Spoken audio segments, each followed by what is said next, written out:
I'm thinking and writing about Internet of Things applied to humanitarian technology as distinct from the things I will start off with, which are what I would think of as first world problems. So, I want to talk a little bit about what is the Internet of Things. I want to talk about what are the existing first world apps, what are the end user requirements there, what are the humanitarian applications indexed to the 8 subject matters of this conference, and a little bit about how to do it and calls to action. In general, the Internet of Things is plentiful and simple devices that run applications where the machines are talking to each other. They're not talking to us. Because I want to distinguish that from the Internet of People, which are using web browsers and mobile phones with web browsers and email and all those things. That's Internet of People. This is Internet of Things. This is at the top of the hype curve. If you read today's press, people are predicting trillions of dollars. You know, tens of billions of devices. They're thinking, you know, 10, 20, 30 devices per person times 7 or 8 billion people on the planet, right? One of the reasons we invented IPv6 compared to IPv4 is we have so many more addresses because we thought we might need them. Lots of money will be spent on development and marketing, and my personal opinion is a lot of that will be wasted. I don't know if anyone is a shareholder of Berkshire Hathaway like I am, but there were a few years back where Warren Buffett was writing that if he could go in a time machine, he would go back to 1903 to North Carolina and shoot down the Wright brothers because investors had lost billions of dollars on aircraft manufacturers and airlines. However, at that time in history, the development of powered flight was going to happen. There were a lot of people working on it. It was going to happen somewhere, somehow, some way. It was inevitable that people were going to do this because they were developing power sources with enough energy to get an aircraft aloft. So it was going to happen. And right now, the industry is full of companies that make little electronic communicating gadgets, and they're all trying to invent these things. Right now, there are at least 160 different companies and consortia, each of whom think that they're going to tell us how the Internet of Things is going to work. They're not all correct. I predict Darwinian evolution in this space. And again, as I say, lots of money being spent. How many of you have heard of the Gartner hype curve? A few of you. Basically, this is something that's in the early, has peaked in the hype curve. Sometime after it, it's going to fall into the trough of disappointment, where a lot of things are shipped and they don't actually do anything useful, or they don't work, or they're not trustworthy, which is followed eventually by the plateau of productivity, where something finally works and is trustworthy, and somebody will make money eventually, but it isn't necessarily the first, second, or third companies in this space. So, this is an eye chart, I'm sure, but if you were to study the application of the Internet of Things to wearables, you'd get this huge collection of possible applications. And they include, well, fashion.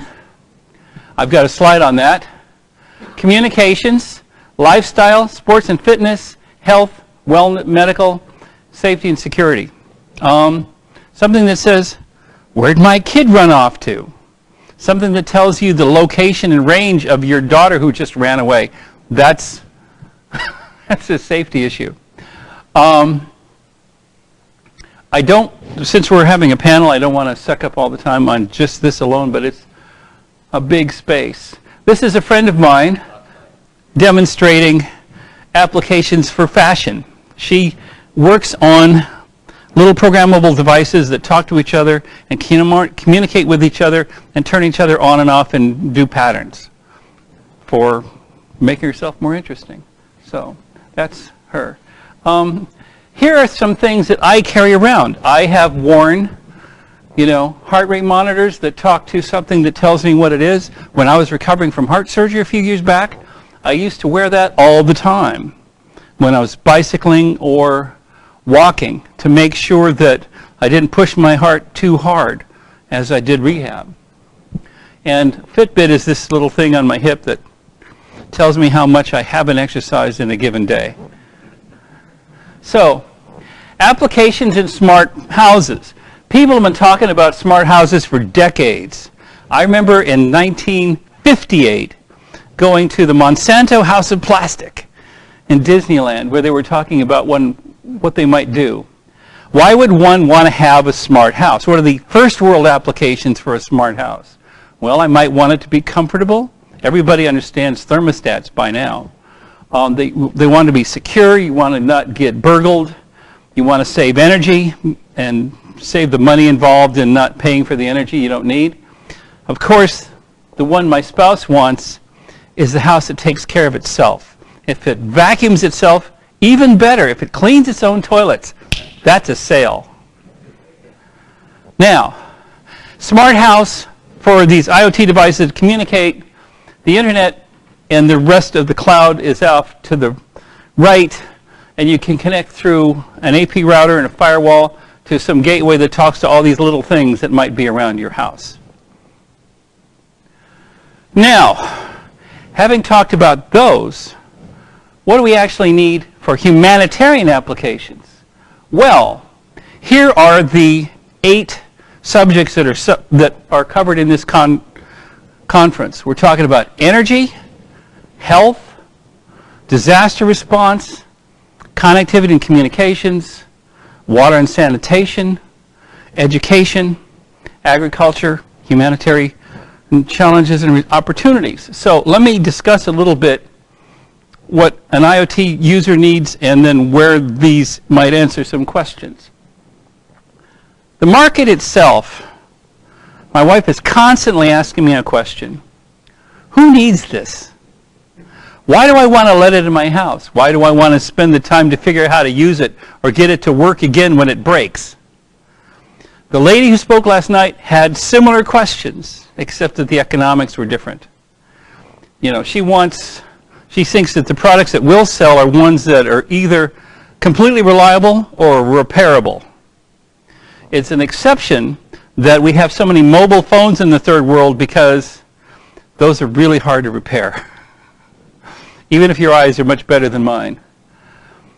So the first question is it a useful application? Does it answer a question that I have where the result matters to me? The second is, will it work? Will it connect? Will the whole story deliver on what it's promised? And the third is it secure? Can I trust it? Or have, by pervading my life with these little internets of things that communicate with each other, am I just opening myself up to new threats? Is Kaspersky right that the IoT equals the Internet of threats? And that I don't want people hacking my body, my house, my car, let alone my cloud?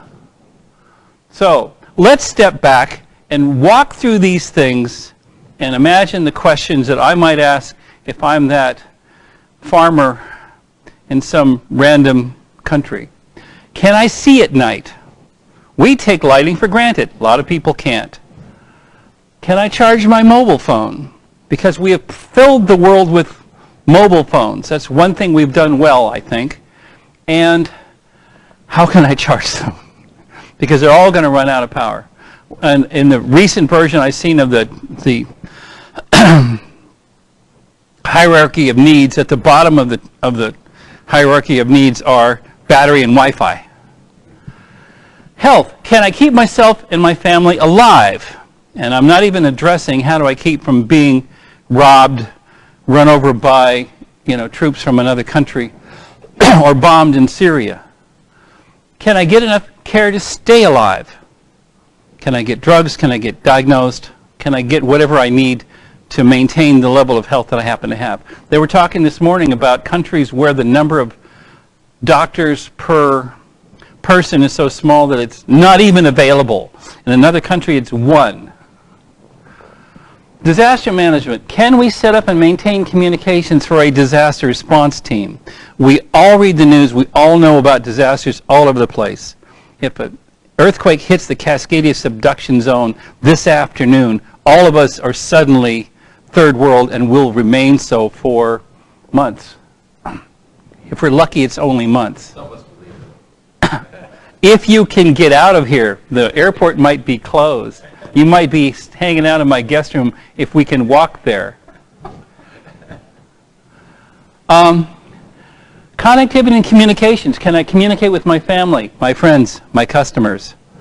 In many African countries, they use mobile phones to talk to their suppliers and their customers, where they used to have to bicycle somewhere to trade information the hard way. Can I get clean water to drink and to cook? Can I establish and maintain waste removal and disposal in an ecologically sound way? Roger is demonstrating biomimicry and building peristaltic pumps rather than the traditional rotary kind of pumps. Can I get my children access to education in any form? Can I get enough water to irrigate my farm or my garden? And can I live in drought conditions so I can get as much productivity as I can from what little water I can get? So, examples. IEEE PES, one of our technical co-sponsors, is developing standards for low voltage DC power.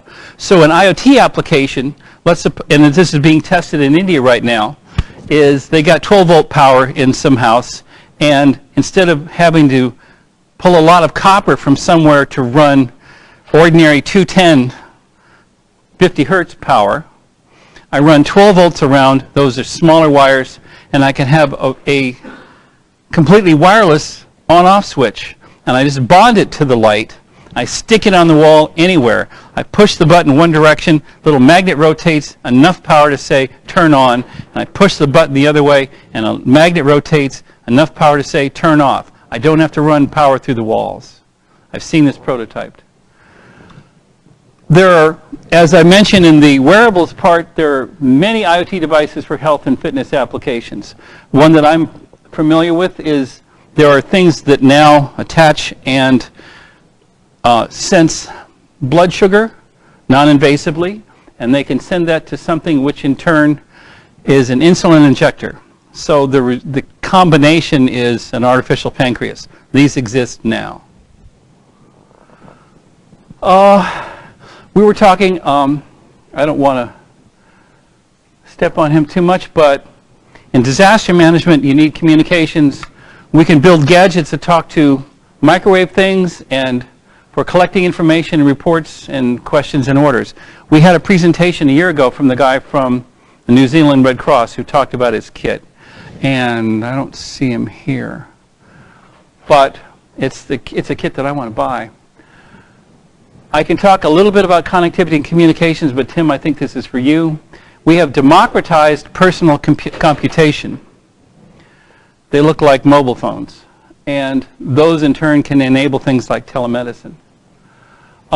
Fluid handling is mechanical, but Internet of Things devices can sense the state of the fluid and can then control the motion of the fluid. I'll leave that to Jen. And the same thing applies to agriculture.